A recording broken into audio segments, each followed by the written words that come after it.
If you have degenerative discs in your neck and you'd like to learn exercises to relieve it, then this video is for you. Hi, I'm Dr. Dave Candy, and in this video, I'm going to show you 3 exercises to help degenerative disc disease in your neck. Now, before we get into the exercises, it first helps to understand what degenerative disc disease is. Degenerative disc disease is where your discs start to lose some water content and dry out as you age. Now, it's a very common thing. It starts happening as young as your 20s, and it becomes increasingly more common as you age. And that's both in people with and without neck pain. So if you do have some degenerative discs on your MRI, don't get too worried about it. Now, when your discs start to dry out, they lose some water content and they become a little bit smaller and shorter, like this partially inflated ball. Additionally, they become a little bit more wobbly. They're not as firm and secure as a fully inflated disc. And so there are some stability issues, particularly when you sit in a forward head position like that. Your upper vertebrae is more likely to slide on the lower vertebrae. And so the first exercise to help out if you have degenerative disc disease in your neck is decreasing that forward sliding of one vertebrae on the other. And the best way to do that is to get out of that forward head position. Now, it's very common for people when they're working in a desk or driving in the car for long times to get in that forward head posture. And so one of the best and most common exercises for neck pain is just correcting it by doing a little chin tuck. Now, there are some common mistakes that people make when doing a chin tuck exercise. You don't need to do a full-blown chicken neck like that. You just want to focus on an axis of rotation through your ears and just doing a very slight head nod to decrease the curvature of your neck. And ideally, you want your ears to be lined up over top of your shoulders. So again, it's not a full-blown chicken neck like that, just a slight head nod where you're stacking your ears over top of your shoulders and trying to get into that posture as often as you can throughout the day. You don't need to say do 10 sets of 10 seconds or do a certain number of times per day. Just try to do it as often as you can remember it, because it's that habit change that's going to get you long-term lasting relief from your neck pain. If you just do exercises alone but don't change the habit, the pain is probably going to come back. So just learn to do the habit more often.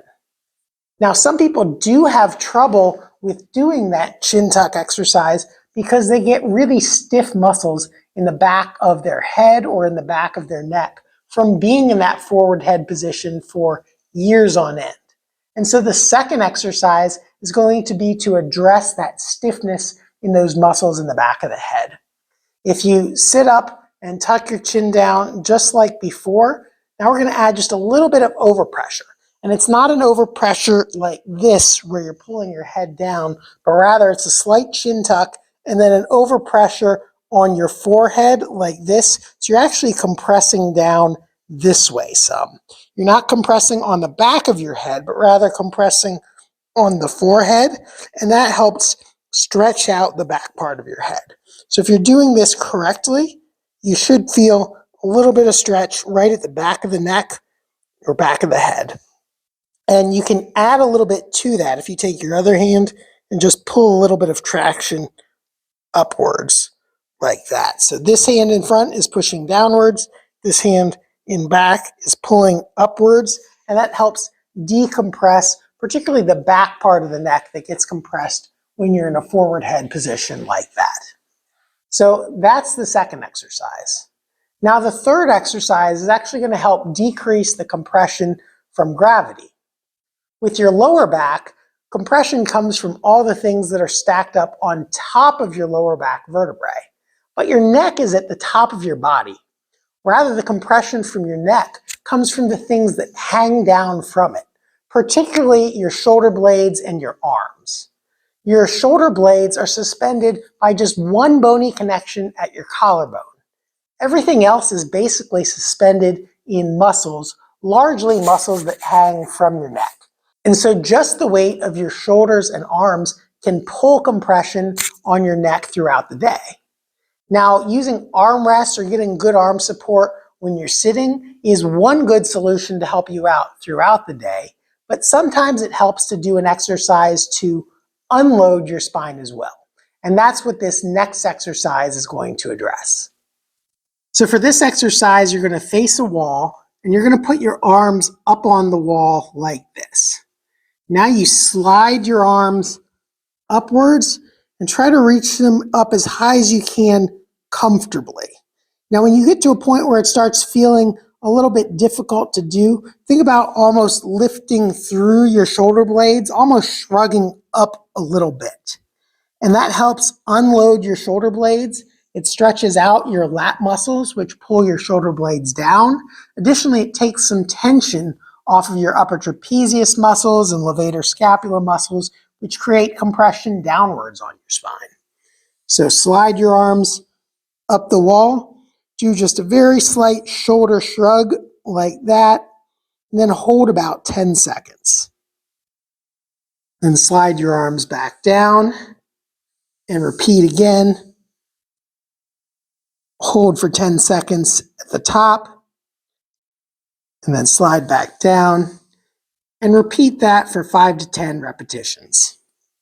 So those were 3 exercises to help if you have degenerative disc disease in your neck.